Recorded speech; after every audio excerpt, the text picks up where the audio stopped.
Hi dear ones, എല്ലാവർക്കും toss അക്കാഡമിയിലേക്ക് സ്വാഗതം. Hi dear students, അപ്പോൾ നമ്മൾ ഈ ഒരു വീഡിയോയിൽ ഷെയർ ചെയ്യുന്നത് നിങ്ങൾക്ക് കേറ്റഡ് കാറ്റഗറി 3ന്റെ എക്സാമിനേഷൻ എങ്ങനെ ഒരു 50-ലധികം ദിവസങ്ങളോ അല്ലെങ്കിൽ 50 ദിവസങ്ങളോ നിങ്ങളുടെ കൈക്കുള്ളിൽ ഉണ്ടെങ്കിൽ എങ്ങനെ ഇത് ക്രാക്ക് ചെയ്യാൻ സാധിക്കും എന്നുള്ള ഒരു സ്റ്റഡി പ്ലാൻ ആണ് നമ്മൾ ഈ ഒരു വീഡിയോയിൽ ഷെയർ ചെയ്യുന്നത്. ഇത് നിങ്ങൾക്ക് എങ്ങനെ വേണമെങ്കിലും കൺസിഡർ ചെയ്യാം. അത് ഉദ്ദേശിക്കുന്നത് വെച്ചിട്ടുണ്ടെങ്കിൽ നമുക്ക് ഇത് 50 ദിവസം എന്ന് പറയുന്നത് നമ്മുടെ മുമ്പിൽ 35 ദിവസം ഉള്ളൂ എങ്കിലും നമ്മൾ ഇതൊന്ന് കട്ട് ഷോർട്ട് ചെയ്ത് ഒന്ന് സിസ്റ്റമാറ്റിക് ആയിട്ട് പ്ലാൻ ചെയ്താൽ നമുക്ക് വളരെ എളുപ്പത്തിൽ കേറ്റഡ് ഇംഗ്ലീഷിന്റെ കാറ്റഗറി 3 ഈ സ്റ്റഡി പ്ലാൻ ഉപയോഗിച്ച് പ്രിപ്പയർ ചെയ്ത് നിങ്ങൾക്ക് പഠിക്കാനായിട്ട് സാധിക്കും. ഇതാണ് കേറ്റഡ് ഇംഗ്ലീഷ് കാറ്റഗറി 3യുടെ സിലബസ്. 80 ക്വസ്റ്റ്യൻസ്, അതിൽ 30 മാർക്ക് എന്ന് പറയുന്നത് പെഡഗോജിക്കൽ അണ്ടർസ്റ്റാൻഡിംഗ് ആണ്. ലാംഗ്വേജ് ലേണിംഗ് എന്താണ്, ലാംഗ്വേജ് അക്വിസിഷൻസ് എന്താണ്, principle of language teaching, activities for developing language skills, listening, speaking, reading and writing skills, പിന്നെ process approach, activity based approach, learner autonomy എന്താണ്, teaching prose methods എന്തൊക്കെയാണ്, poetry എങ്ങനെയാണ് പഠിപ്പിക്കുക, drama എങ്ങനെ പഠിപ്പിക്കുക, methods of teaching English, addressing of learning difficulties, dealing with language disorders. ഇങ്ങനെ pedagogical understanding ആണ് ഇംഗ്ലീഷിന്റെ first പാർട്ടായിട്ട് വരുന്നത്. And second part is purely literature. 50 marks ആണ് ഡിവൈഡ് ചെയ്തിട്ടുള്ളത്.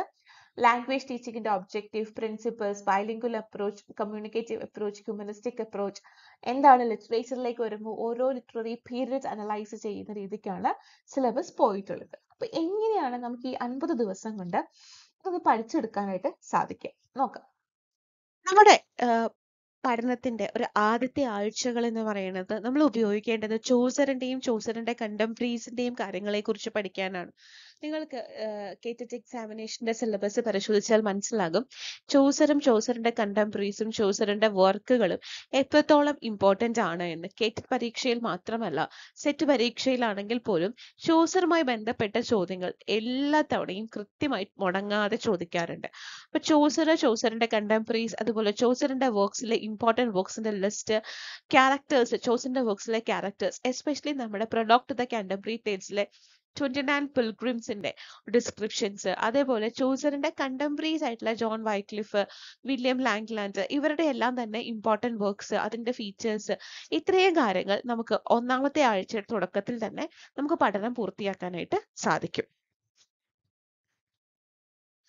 രണ്ടാമത്തെ സെക്ഷൻ എന്ന് പറഞ്ഞ റിനൈസൻസ് പീരീഡിലേക്ക് നമ്മൾ കിടക്കുകയാണ്. അപ്പൊ ഈ ചോസറിന്റെ വിഷയങ്ങൾ കാര്യങ്ങൾ പഠിക്കാനായിട്ട് നമുക്ക് ഒരാഴ്ച കാലഘട്ടം മുഴുവൻ വേണ്ട, 7 ദിവസങ്ങൾ നമുക്ക് വേണ്ട, 3 ദിവസം നമുക്ക് മതിയാവും. ബാക്കി 4 ദിവസങ്ങൾ നിങ്ങൾക്ക് കൃത്യമായി റിനൈസൻസ് പീരീഡിലേക്ക് നിങ്ങൾക്ക് ഇൻവെസ്റ്റ് ചെയ്യാനായിട്ട് സാധിക്കും. അപ്പൊ റിനൈസൻസ് പീരീഡ്, ആ പീരീഡിന്റെ ഹൈലൈറ്റ്സ്, പീരീഡിന്റെ ഫീച്ചേഴ്സ്, റിനൈസൻസ് ഏജിലെ ഇമ്പോർട്ടന്റ് റൈറ്റേഴ്സ്, ഇമ്പോർട്ടന്റ് ആയിട്ടുള്ള പ്രോസ് റൈറ്റേഴ്സ്, അവരുടെ ഫേമസ് ആയിട്ടുള്ള works, important characters, university wits, ഇത്രയും കാര്യങ്ങൾ വേണം ഒന്നാമത്തെ വീക്കിൽ നിങ്ങളുടെ. ഇത്രയും കാര്യങ്ങൾ നമുക്ക് ഈ ഒന്നാമത്തെ ആഴ്ചയുടെ ബാക്കി നമുക്ക് പഠിക്കാനായിട്ട് സാധിക്കും. അപ്പൊ നിങ്ങൾ ഇതിനകത്ത് പ്രത്യേകം ശ്രദ്ധിക്കേണ്ട കാര്യം എന്ന് പറയുന്നത് ഈ റൈറ്റേഴ്സ്, ഇമ്പോർട്ടന്റ് റൈറ്റേഴ്സ് എന്ന് പറയുന്നത് ആ ഒരു ലിസ്റ്റ് നിങ്ങളുടെ കയ്യിൽ ഉണ്ടാവണം. ആ ലിസ്റ്റ് പ്രിപ്പയർ ചെയ്ത് ഒരു സ്റ്റഡീസിലേക്ക് കിടക്കാനായിട്ട്.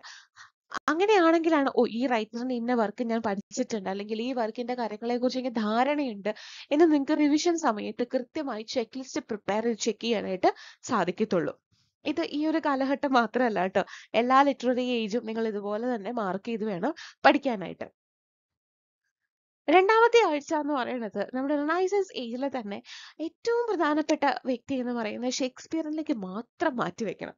അതായത് ഷേക്സ്പിയറിന്റെ വർക്ക്സിന്റെ പ്രത്യേകതകള്, ക്യാരക്ടേഴ്സ്, ഇമ്പോർട്ടന്റ് ആയിട്ടുള്ള ക്യാരക്ടേഴ്സ്, അത് പ്രൊട്ടാഗണിസ്റ്റ്, ആന്റഗോണിസ്റ്റുകള്, ഈവൻ അതിനകത്ത് വരുന്ന എന്താ പറയാ കൊമേഡിയൻ ആയിട്ടുള്ള ക്യാരക്ടേഴ്സ്, അതുപോലെ ഇമ്പോർട്ടന്റ് ആയിട്ടുള്ള ലേഡി ക്യാരക്ടേഴ്സ്, ഷേക്സ്പിയറിന്റെ വർക്ക്സിലെ ഓപ്പണിംഗ് ആൻഡ് ക്ലോസിംഗ് സീൻസ്, ഷേക്സ്പിയറിന്റെ വർക്ക്സിലെ ഇമ്പോർട്ടന്റ് കൊട്ടേഷൻസ്, അതുപോലെ ഷേക്സ്പിയറെ കുറിച്ച് മറ്റ് റൈറ്റേഴ്സ് പറഞ്ഞിട്ടുള്ള പ്രധാനപ്പെട്ട വാക്കുകൾ, ഇങ്ങനത്തെ എല്ലാ കാര്യങ്ങളും പഠിക്കാനായിട്ട് നിങ്ങൾക്ക് വീക്ക് 2ന്റെ സമയം മാറ്റിവെക്കാവുന്നതാണ്. അപ്പൊ വീക്ക് 2 മൊത്തത്തിൽ നമ്മൾ ഷേക്സ്പിയറിനായി ഉപയോഗിച്ചിട്ടുണ്ടെങ്കിൽ വീക്ക് 3യുടെ ബിഗിനിങ് നമുക്ക് സ്പെൻസർ ടു റെസ്റ്റോറേഷൻ ഏജ് പഠിക്കാനായിട്ട് യൂസ് ചെയ്യാം. നിങ്ങളുടെ ഈ ഒരു സ്റ്റഡീസ് എന്ന് പറയുന്നത് പ്രോപ്പർ ആയിട്ട് സിസ്റ്റമാറ്റിക് ആയിട്ട് കൊണ്ടുപോകണമെങ്കിൽ പീരിയഡ്സ് ഓഫ് ഇംഗ്ലീഷ് ലിറ്ററേച്ചറിന്റെ ബേസിസിൽ പോകുവാണെങ്കിൽ എളുപ്പമായിരിക്കും. അതേപോലെ റെസ്റ്റോറേഷൻ ഏജിലെ ഫീച്ചേഴ്സ്, റെസ്റ്റോറേഷൻ ഏജിന്റെ ക്യാരക്ടറിസ്റ്റിക്സ് ഫീച്ചേഴ്സ്, അതുപോലെ റെസ്റ്റോറേഷൻ ഏജിലെ പ്രധാനപ്പെട്ട ഡ്രാമാസും പ്രധാനപ്പെട്ട ലിറ്റററി വർക്ക്സും പഠിക്കാം. വീക്ക് 3യുടെ ഒരു എൻഡിലേക്കൊക്കെ വരുമ്പോഴത്തേക്ക് നിങ്ങൾക്ക് അഗസ്റ്റിയൻ ഏജിലെ നോവൽസ് ആൻഡ് പ്രോസ് പഠിക്കാനായിട്ട് സാധിക്കും. ആൻഡ് വീക്ക് 4 എന്ന് പറയുന്നത് റൊമാൻറ്റിക് മൂവ്മെന്റ്സിലേക്ക് നിങ്ങൾ ഉപയോഗിക്കുക. അപ്പൊ നമുക്കറിയാം റൊമാൻറ്റിക് മൂവ്മെന്റ്സ് അല്ലെങ്കിൽ romantic age can be divided into 2 sections, early romantic poets and late romantic poets.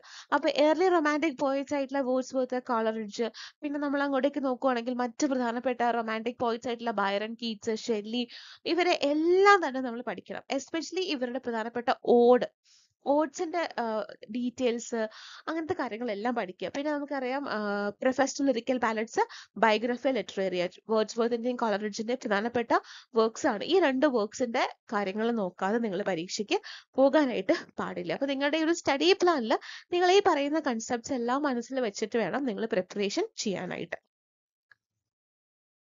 Week 5 എന്ന് പറയുന്നത് ഏർലി 19th സെഞ്ചുറി പോയിറ്റ്സ് ആണ്. അതുപോലെ 18th and 19th സെഞ്ചുറിയിലെ നോവൽസിനെ കുറിച്ച് നിങ്ങൾക്ക് ഈ ഒരു വീക്ക് 5 പഠിക്കാൻ സാധിക്കും. അതുപോലെ Victorian poetry, Victorian novel, Victorian dramas. അപ്പൊ നിങ്ങൾ എങ്ങനെയാണെന്നറിയോ ഈ വിക്ടോറിയൻ നോവൽസും വിക്ടോറിയൻ പോയിട്രിയും വിക്ടോറിയൻ ഡ്രാമയും പഠിക്കേണ്ടത്? ഒരു പേജ് നിങ്ങളുടെ കയ്യിൽ നിങ്ങളുടെ സ്വന്തമായി നോട്ട് പ്രിപ്പയർ ചെയ്യുന്ന ഓൺ നോട്ട്ബുക്ക് കാണില്ലേ, ആ നോട്ട്ബുക്കിന്റെ ഒരു പേജ് 3ആയി ഡിവൈഡ് ചെയ്യുക. അതിനകത്ത് ഒരു കോളത്തിനകത്ത് പോയിട്രി എന്നും നോവൽ എന്നും ഡ്രാമ എന്നും 3 സെപ്പറേറ്റ് ബോക്സ് തിരിക്കുക. അതിനുശേഷം ഹിസ്റ്ററി ഓഫ് ഇംഗ്ലീഷ് ലിറ്ററേച്ചർ എന്ന് പറഞ്ഞ എഡ്വേർഡ് ആൽബർട്ടിന്റെ ഒരു ബുക്ക് ഉണ്ട്. ആ ബുക്ക് എടുത്തിട്ട് ഓരോ പീരീഡിനകത്തും അതിനകത്ത് ഇങ്ങനെ പ്രോസ്, പോയിട്രി, ഡ്രാമ എന്ന് പറഞ്ഞ് വേർതിരിച്ചാണ് റൈറ്റേഴ്സിനെ കൊടുത്തിട്ടുള്ളത്. അപ്പൊ ആ റൈറ്റേഴ്സിന്റെ പേര് നോക്കി നിങ്ങൾ ആദ്യം ഈ കോളം ഫില്ല് ചെയ്ത് വെക്കുക. അതിനുശേഷം വേറെ ഇതുപോലെ തന്നെ സൈറ്റുകളിലാണെങ്കിലും റെഫറൻസ് ബുക്കുകളിലൊക്കെ ആണെങ്കിൽ ഈ റൈറ്റേഴ്സിന്റെ ഇമ്പോർട്ടൻറ്റ് വർക്ക്സ്, തോമസ് ആർഡിയുടെ പ്രധാനപ്പെട്ട വർക്ക്സ് പഠിക്കുക. അതിനുശേഷം നിങ്ങൾ ഈ വർക്ക്സ് പഠിക്കുമ്പോൾ ഒരു കാര്യം ശ്രദ്ധിക്കുക, അത് ക്രൊണോളജിക്കൽ ഓർഡർ തന്നെ അറേഞ്ച് ചെയ്യുക. നിങ്ങൾക്കറിയാം പരീക്ഷയ്ക്ക് ഈ പറയുന്ന ക്രൊണോളജിക്കൽ ഓർഡർ മെയിൻറ്റെയിൻ ചെയ്യാനായിട്ട് ചോദ്യം വരാറുണ്ട്. എന്നിട്ട് 1, 2, 3, 4 നമ്പർ ഇട്ട് എഴുതി വെക്കുക. അങ്ങനെ നിങ്ങൾ പ്രിപ്പയർ ചെയ്യുവാണെങ്കിൽ നിങ്ങൾക്ക് കുറേയും കൂടി എളുപ്പമായിട്ട് ഒത്തിരി ബേർഡൻ ഒന്നും എടുക്കാതെ നിങ്ങൾക്കിത് ആസ്വദിച്ച് ചെയ്യാൻ പറ്റും. നിങ്ങൾക്കൊരു എൻജോയിങ് പ്രോസസ് ആയിട്ട് മാറ്റണം നിങ്ങളുടെ സ്റ്റഡീസ് എന്ന് പറയുന്നത്. ഒരിക്കലും ഹെക്റ്റിക് ആയിട്ട് എടുക്കരുത്. വീക്ക് 5ന്റെ ഒരു ലാസ്റ്റത്തേക്ക് ഒക്കെ ആകുമ്പോൾ നമുക്ക് 20th സെഞ്ചുറി ലിറ്ററേച്ചർ നോക്കാം. 20th സെഞ്ചുറി ലിറ്ററേച്ചർ നോക്കുമ്പോൾ T.S. എലിയറ്റിനൊക്കെ അതുപോലെ സാമുവൽ ബെക്കറ്റ്, നമ്മുടെ അബ്സോർഡ് ലിറ്ററേച്ചേഴ്സ്, അങ്ങനത്തെ കാര്യങ്ങളൊക്കെ മറക്കാതെ ചെക്ക് ചെയ്യാം. വീക്ക് 6 എന്ന് പറയുന്നത് modern and post modern literature, major themes, അതുപോലെ feminist literature, Indian English literature, film സ്റ്റഡീസിന്റെ കൺസെപ്റ്റ്സ് ഒക്കെ നോക്കുക. നമ്മുടെ സിലബസിൽ വ്യക്തമായി ഫിലിം സ്റ്റഡീസിനെ കുറിച്ചൊക്കെ പറഞ്ഞിട്ടുണ്ട്. ഫിലിം സ്റ്റഡീസിന്റെ കൺസെപ്റ്റുകളെ കുറിച്ച് പഠിച്ചാൽ മതി. ആ ടേംസും കാര്യങ്ങളും ഒക്കെയാണ് നമുക്ക് അധികം പരീക്ഷയ്ക്ക് ചോദിക്കുന്നത്. പിന്നെ ലിംഗ്വിസ്റ്റിക്സ് ആൻഡ് പെഡഗോജിക്കൽ ടോപ്പിക്സ്, ഇതിനു വേണ്ടി നിങ്ങൾ നല്ല രീതിക്ക് സമയം ഇൻവെസ്റ്റ് ചെയ്യണം. കാരണം ഈ ലിംഗ്വിസ്റ്റിക്സ് ഏരിയാസിനും പെഡഗോജിക്കൽ ഏരിയാസിനും ഒരു പ്രാധാന്യമുണ്ട്. നമുക്ക് ലിറ്ററേച്ചർ പോർഷൻസ് പോലെ അത്രമേൽ വാസ്റ്റ് അല്ല. നമുക്ക് ഫോക്കസ്ഡ് ആയിട്ട് പഠിച്ചിട്ട് പോകുവാണെങ്കിൽ ഈ എൻറ്റയർ ഏരിയ നമുക്ക് കവർ ചെയ്യാൻ സാധിക്കും. ഈ എൻറ്റയർ ഏരിയ കവർ ചെയ്തിട്ടുണ്ടെങ്കിൽ ഭയങ്കര ഒബ്ജക്റ്റീവ് ബേസ്ഡ് ആയിട്ടുള്ള ക്വസ്റ്റ്യൻസ് ആയത് കാരണം നമുക്ക് ഈസിലി ഈ ഏരിയാസിലെ മാർക്സ് സെക്യൂർ ചെയ്യാനായിട്ടും സാധിക്കും. ഇപ്പൊ ലിംഗ്വിസ്റ്റിക്സിലെ കീ ടേംസ്, പെഡഗോജിക്കൽ ടോപ്പിക്സ്, ഇത്രയും എന്താ പറയാ നമ്മൾ 100 out of 100 ഇമ്പോർട്ടൻസ് കൊടുക്കണം. നമ്മൾ പറയില്ലേ വെരി വെരി ഇമ്പോർട്ടൻറ്റ് എന്നൊക്കെ നമ്മൾ പണ്ട് സ്കൂളിൽ പഠിക്കുന്ന സമയത്ത് നോട്ട്ബുക്കിന്റെ സൈഡിൽ എഴുതി വെക്കുമായിരുന്നു. അതുപോലെ ഇമ്പോർട്ടൻ്റ് ആയിട്ട് മാർക്ക് ചെയ്ത് പഠിക്കേണ്ട ഒരു ഏരിയ ആണ്. ദെൻ വീക്ക് 8 എന്ന് പറയുന്നത് final wrap round reading and notes preparation ആണ്. നോട്ട്സ് പ്രിപ്പറേഷൻ എന്ന് പറയുമ്പോൾ നമ്മൾ ഓരോ സെക്ഷൻ തിരിച്ചാണല്ലോ നമ്മൾ നോട്ട്സ് പ്രിപ്പയർ ചെയ്തേക്കുന്നത്. അതിനകത്തൊക്കെ പ്രീവിയസ് ഇയർ ക്വസ്റ്റ്യൻസ് ചെക്ക് ചെയ്തിട്ട് കുറച്ച് അഡീഷണൽ ക്വസ്റ്റ്യൻസ് ഒക്കെ കിട്ടുമെങ്കിൽ ആ ക്വസ്റ്റ്യൻസ് എല്ലാം എഴുതി ഫിൽ ചെയ്ത് ഒരു ഫൈനൽ റാപ്പ് റൗണ്ട് ആണ് ചെയ്യേണ്ടത്. പിന്നെ നമ്മുടെ റിവിഷൻ ആരംഭിക്കുകയാണ്. Day 1, Day 2, Day 3 and now it's time to end. നിങ്ങളുടെ എക്സാമിന് മുമ്പുള്ള സമയങ്ങളിൽ definitely you have to take rest for 1 and 2. Okay, കാരണം നമ്മൾ അങ്ങനെ റെസ്റ്റ് എടുക്കാതെ ചത്ത് കിടന്ന് പഠിച്ചിട്ടൊന്നും കാര്യമൊന്നുമില്ല. പിന്നെ റിവിഷൻ ഡേയ്സിൽ നിങ്ങൾ 1, 2, 3 എന്നൊക്കെ പറഞ്ഞ് നമ്പർ ഇട്ടങ്ങ് പോയി. റിവിഷൻ ഡേയ്സിൽ നിങ്ങൾ ശ്രദ്ധിക്കേണ്ട കാര്യം എന്ന് പറയുന്നത് നിങ്ങൾ previous year question papers check ചെയ്തിട്ടുണ്ടാവണം. അപ്പോൾ previous year question papers check ചെയ്തിട്ട് വേണം നിങ്ങളുടെ ഈ നോട്ട്സ് നിങ്ങൾ കംപ്ലീറ്റ് ചെയ്യാനായിട്ട്. ഈ ഒരു ഏരിയ ഞാൻ ഒന്നും കൂടെ കൊടുക്കാൻ കാരണം ഇത്രയും ഭാഗങ്ങൾ ഒരു കാരണവശാലും നിങ്ങളുടെ സ്റ്റഡി പ്ലാനിൽ നിന്നും ഒഴിവാക്കരുത്. Linguistics, criticism, authors name, character list, chronological order, journals and periodicals. അതായത് പ്രധാനപ്പെട്ട കുറെ ജേർണൽസ് ഉണ്ട്. ഇപ്പൊ പ്രീ റാഫ്ലൈറ്റ്സിനാണെങ്കിൽ ജെം എന്ന് പറഞ്ഞിട്ടുള്ള ജേർണൽസ് ഉണ്ട്. അപ്പൊ അങ്ങനെ കുറച്ച് ജേർണൽസിന്റെയും പീരിയോഡിക്കൽസിന്റെ ഒക്കെ പേരുകൾ നമ്മുടെ ലിറ്ററേച്ചറിൽ വരുന്നുണ്ട്.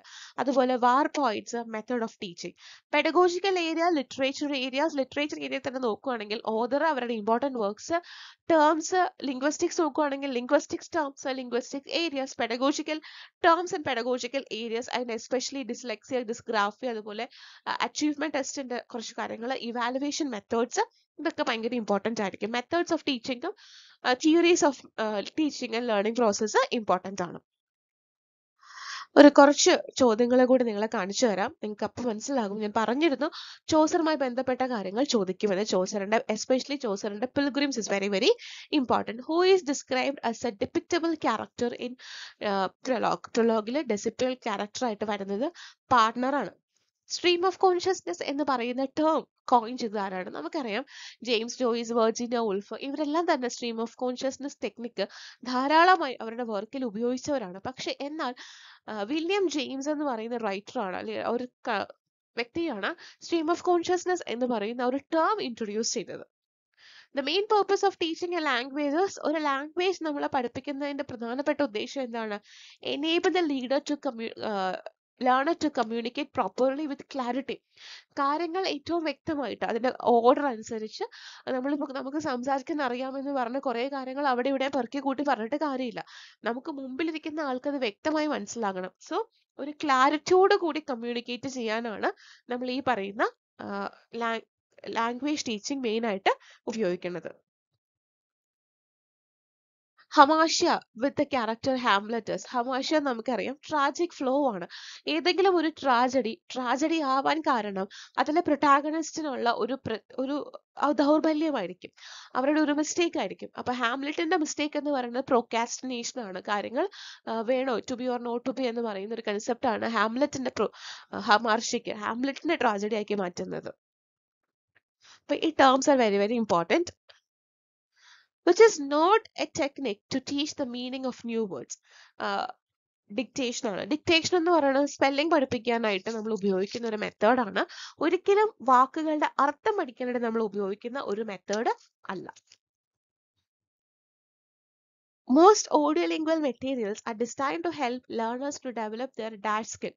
ഓഡിയോലിംഗൽ മെറ്റീരിയൽസ് നമ്മൾ കൂടുതലായിട്ട് ഉപയോഗിക്കുന്നത് അവരുടെ listening and speaking skills improve ചെയ്യാനായിട്ടാണ്. Iago is one of Shakespeare's best known villain ആണ്. അപ്പൊ ഞാൻ പറഞ്ഞു hero, heroines, comedians, antagonist, protagonist, friends, അങ്ങനത്തെ ക്യാരക്ടേഴ്സിന്റെ ലിസ്റ്റ് എല്ലാം നിങ്ങൾ പ്രിപ്പയർ ചെയ്ത് പഠിച്ചേ പറ്റുള്ളൂ. Bassanio and Portia are characters in. Bassanio and Portia എന്ന് പറയുന്നത് ഷേക്സ്പിയറിന്റെ മെർച്ചന്റ് ഓഫ് വെനീസിലെ ക്യാരക്ടേഴ്സ് ആണ്. Pick out the metaphysical poet from the following. താഴെ കൊടുത്തിട്ടുണ്ടെങ്കിൽ മെറ്റാഫിസിക്കൽ പോയറ്റ് ആരാണ്? Andrew Marvell. അപ്പൊ നിങ്ങൾ നിങ്ങളുടെ പ്രിപ്പറേഷൻ സമയത്ത് war poets, metaphysical poets, kitchen sink drama, absurd drama, അതുപോലെ movement poetry, 20th century poetry, അങ്ങനത്തെ ഒരു ലിസ്റ്റ് ഉണ്ടാവുമല്ലോ നമ്മുടെ കയ്യിൽ. വിക്ടോറിയൻ പോയിട്രി, റൊമാൻറ്റിക് പോയിട്രി, ഈ ലിസ്റ്റ് പ്രിപ്പയർ ചെയ്തിട്ട് അതിന് കറസ്പോണ്ടിങ് ആയിട്ടുള്ള റൈറ്റേഴ്സിന്റെയും ഓതേഴ്സിന്റെയും അവരുടെ പ്രധാനപ്പെട്ട വർക്ക്സിന്റെയും പേരെഴുതി പഠിക്കുവാണെങ്കിൽ എളുപ്പമായിരിക്കും. അപ്പൊ ഇത്രയും കാര്യങ്ങൾ ഉണ്ടെങ്കിൽ നമ്മുടെ കയ്യിൽ ഒരു 35നും 50നും അല്ലെങ്കിൽ 50ലധികം ദിവസങ്ങൾ ഉണ്ടെങ്കിൽ നമുക്ക് ഏറ്റവും ഭംഗിയായിട്ട് നമ്മുടെ ഈ ഒരു സ്റ്റഡീസ് കംപ്ലീറ്റ് ചെയ്യാനായിട്ട് സാധിക്കും. അപ്പൊ ഈ പറഞ്ഞതുപോലെ നമുക്ക് ആസ്വദിക്കാൻ പറ്റണം.